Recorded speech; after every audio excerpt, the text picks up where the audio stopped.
Before we were talking about how an external transaction has roughly three parts: prepare, transact, transition. Sure. So talk a little bit about the first phase.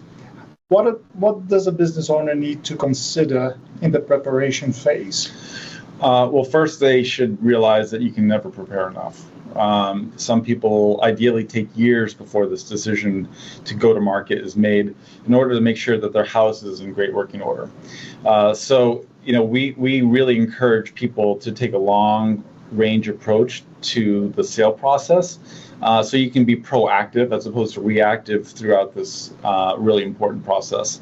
But in terms of specifics, there's a whole host of them. It ranges from corporate governance, making sure that your corporate records are intact, you have the proper approvals, you have the proper board consents.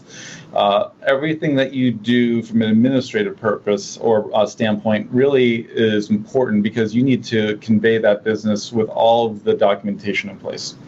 Another big area of improvement that you can't just snap your fingers and be ready for is your financial reporting. Oftentimes companies have internal only financials, and even though they may be accurate, a buyer's going to want that external assurance from a CPA. So sometimes you have to go back and say, hey, listen, we need to review our financials to get an audit, or at least get them professionally prepared by a CPA professional. So the time that you need to make sure that your financial house is in order is another long-range project that we encourage people to pursue.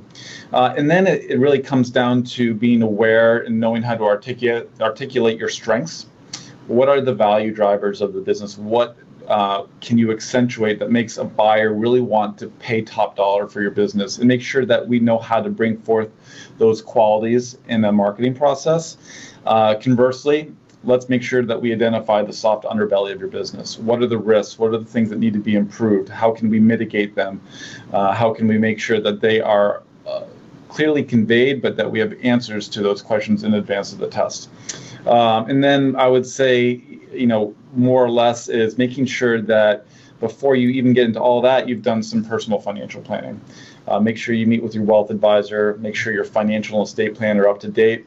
They are able to accommodate the liquidity event that you're hopefully to achieve here throughout this process, so that when you get to the end of the line and you have this successful exit, you've done so in a way that's efficient for your personal estate.